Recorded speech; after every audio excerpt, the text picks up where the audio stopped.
Right now on Hoosier News Source, protesters line the streets in honor of the Black Lives Matter movement. And students march in silence for the survivors of sexual and domestic violence. All that and more coming up. Hoosier News Source starts now.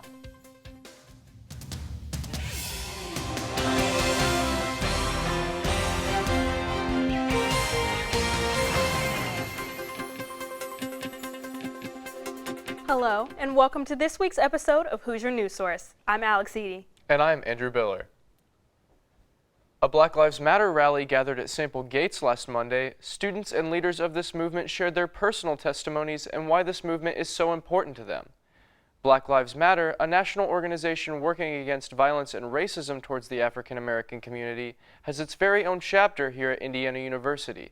The rally was followed by a march through downtown Bloomington. An estimated 225 people attended this event to voice the message behind their organization. Supporting a movement like this is very powerful to our people. Not stating that just only Black Lives Matter, but including that Black lives are in danger at this moment. And I feel like more people need to know that, and educating people about this topic is very important. This group hopes that their message was heard not only throughout the campus, but also across the country. To get more information on how to support this group, visit their Facebook page at Black Lives Matter Bloomington. Iraqi security forces and Kurdish Peshmerga fighters launched a major offensive against the Islamic State last night. The group hit the radical Islamic terrorist group in Mosul, Iraq on multiple fronts. Mosul, population 1 million, is being held by an estimated 3,000 to 5,000 ISIS fighters. Turkish police also eliminated a high-profile ISIS leader approximately 60 miles north of Aleppo, Syria, Sunday evening. U.S. forces were not involved in either of these attacks. This past Thursday, students gathered in Dunn Meadow for Take Back the Night, an event hosted by IU's Feminist Student Association. At this event, students had the chance to enjoy music while visiting tables from sponsoring organizations. Later on, attendees listened to speeches given by campus leaders and members of the Bloomington community. And the event has a meaningful mission. March to stand in solidarity with survivors of both sexual and domestic violence. So you're quite literally taking back the night by coming together with a group of people, showing the power of support. It's a healing event. We really emphasize storytelling and kind of validating your experience. Following the events in Dunn Meadow, all students in attendance marched down Kirkwood Avenue in silence. They walked to the Bloomington courthouse, where victims of sexual and domestic violence continue to speak out. The IU Science Fest will take place this Saturday on the Bloomington campus. This annual festival is sponsored by the IU Office of Science Outreach and welcomes people of all ages. The festival will kick off at 9 in the morning and will feature free science activities for the whole family in various buildings across the IU campus. For more information about this year's Science Fest, visit scienceoutreach.indiana.edu.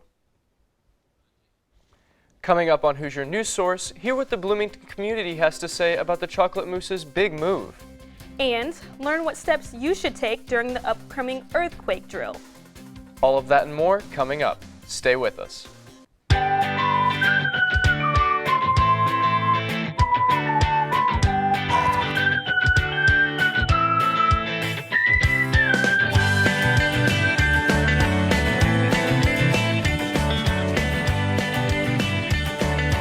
And it's an honor to be here.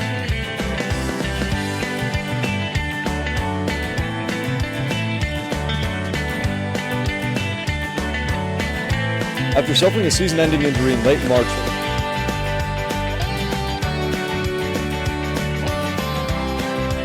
As you can see behind me,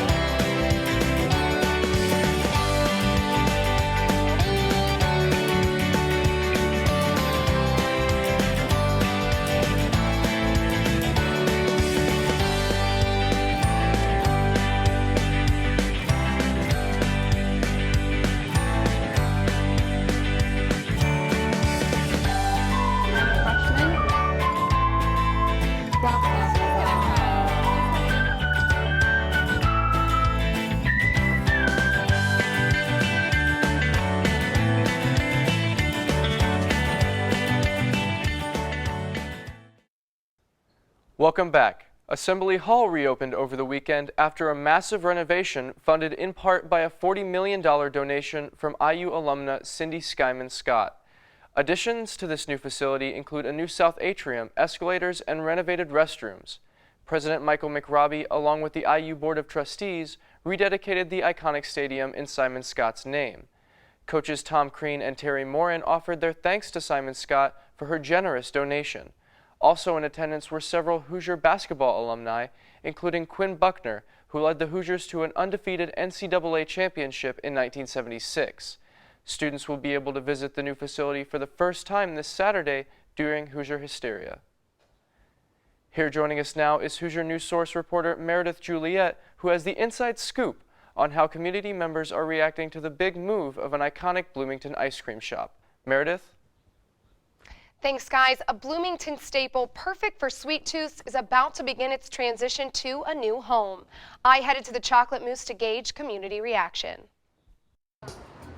A quaint ice cream shop on Walnut Street has been a popular stop for sweet tooths for decades now. For Allison Mefford, who's come twice since starting her freshman year at IU, it's the homemade ice cream she loves. I like chocolate ice cream. They have their homemade mousse chocolate, and that's my favorite because it's chocolate chips and chocolate ice cream, and it's a good combo. For Chocolate Mousse employee Eli Farmer, who grew up in Bloomington, he remembers going to the Chocolate Mousse sporadically throughout his childhood. Yeah, I actually, a couple random times in middle school, I could shows at the Rhino. I came here afterwards, a couple baseball games. So yeah, not a ton, but I came here a fair amount. The Chocolate Mousse has called this building home since 1955. More than 60 years of making ice cream in the same spot. Now the building is set to be demolished, and the Mousse looks to its new home. The Chocolate Mousse will close its doors for the last time in the pink and brown building on October 30th, replacing it a 4-story apartment building. Somewhere on the bottom floor, the Mousse will find its new home. But Eli Farmer, he remains skeptical. I think it's sad because, we're still going to try to have the walk-up window and a lot of the same feel, but it's not going to be this tiny building randomly downtown anymore, so it's not going to be the same. For Hoosier News Source, I'm Meredith Juliet. One upside to the big move, the new building is expected to give the ice cream connoisseurs more space and better technology. Back to you guys. Thanks, Meredith. A campus-wide earthquake drill called the IU Shakeout will be taking place on October 20th. This drill will be held on all IU campuses as an emergency preparedness exercise. Students will receive an IU Notify alert at the beginning and end of the drill. During the 10-minute drill, students and faculty are expected to stop what they're doing and take cover. IU campuses are using the drill to keep students informed and prepared in the event of a major earthquake emergency. For more information about the IU Shakeout and earthquake safety tips, visit www.shakeout.org. The IU Energy Challenge is a semesterly long competition between campus buildings and residence halls and Greek houses to save the most electricity and water possible over the course of 3 weeks. The 2016 Energy Challenge officially started October 10th, and it runs until October 31st, so it's not too late to join in the competition. Just go to energychallenge.indiana.edu to sign up. Simple things like turning off the lights when leaving the room, making sure the faucet is all the way turned off, and unplugging electronics can make a big difference. The whole point of the Energy Challenge is to instill conservation habits in students through simple means of conserving energy and water. Well, that's all we have for you for this week. For more campus and local news, visit our website at iustv.com. And like us on social media. Follow us on Facebook at IUSTV News and like us on Twitter at Hoosier NW Source. From all of us here at IUSTV, thanks for watching, and we'll see you next week.